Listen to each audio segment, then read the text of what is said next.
At 4:30 a.m. on April 12, 1861, a cannon fired across Charleston Harbor. The cannonball struck Fort Sumter, a small federal fort in the harbor, and with that shot, the American Civil War officially began.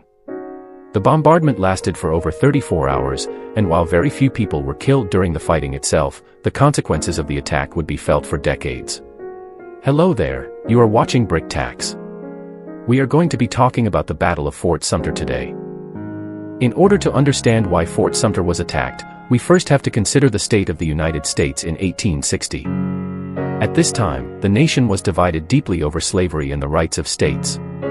Abraham Lincoln had been elected president in November 1860, and after his election, 7 Southern states decided to secede from the Union.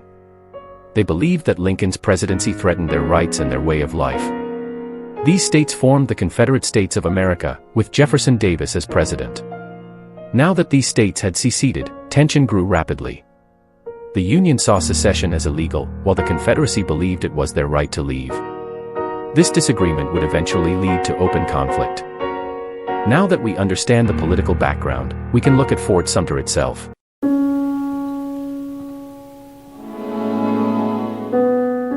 Fort Sumter was still controlled by the U.S. Army, even though South Carolina had left the Union. Major Robert Anderson was in command of about 80 soldiers stationed at the fort. In order to have a more defensible position, Anderson moved his troops from Fort Moultrie, which was on the mainland, to Fort Sumter, which was on an island in Charleston Harbor. This move angered South Carolina officials, who viewed it as an occupation of their state by the federal government. At this point, the fort became a symbol for both sides. To the north, it represented Union authority. To the south, it represented federal control over what they considered their own territory. When Lincoln became president in March 1861, he had to make a very difficult decision.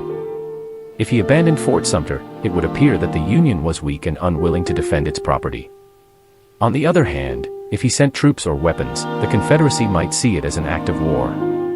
In order to avoid both extremes, Lincoln chose a middle course.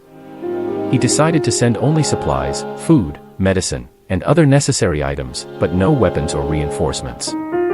This was intended to show that the Union would continue to support its soldiers, but that it was not looking for war.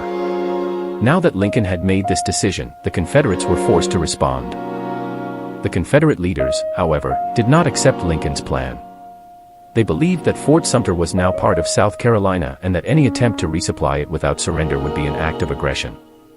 General P.G.T. Beauregard was in command of Confederate forces around Charleston Harbor. He was ordered to demand the surrender of Fort Sumter. If Major Anderson refused to surrender, Beauregard was to open fire. This situation created a clear choice: surrender and avoid violence, or resist and risk war. Major Anderson refused to surrender. On the morning of April 12, at 4:30 a.m., Confederate cannons fired the first shots. For the next 34 hours, the fort endured continuous bombardment. Anderson's soldiers returned fire, but they were outnumbered and outgunned. Despite the intensity of the shelling, no one died during the actual fighting. Now that the fort had been attacked, both sides understood that peace had failed. This bombardment marked the start of the Civil War. By April 13th, the fort was badly damaged and burning. Major Anderson decided to surrender. The Confederates allowed the Union soldiers to leave peacefully, and they even allowed the soldiers to salute the flag before departing. During this salute, a cannon misfired, killing 2 Union soldiers. These were the first deaths of the Civil War. Now that the fort had surrendered, the conflict became unavoidable. Both sides realized that the war had officially begun. The fall of Fort Sumter had a major effect on the rest of the country. In the North, Lincoln called for 75,000 volunteers to help put down the rebellion. This, in turn, prompted 4 more Southern states, including Virginia, North Carolina, Tennessee, and Arkansas, to join the Confederacy. What had started as a political disagreement had now become a full-scale war. Now that the initial battle had occurred, both sides were fully committed. Fort Sumter became a symbol. To the south, it represented resistance and independence. To the north, it represented unity and the determination to preserve the Union. Fort Sumter remained in Confederate hands until 1865, although it was attacked multiple times during the war. Today, the ruins of Fort Sumter serve as a reminder of how divided the nation once was, and how fragile the peace had been before the war began. The battle itself cost very few lives, but it started a conflict that would ultimately claim over 600,000 soldiers. From a single cannon blast in Charleston Harbor, the United States would be changed forever.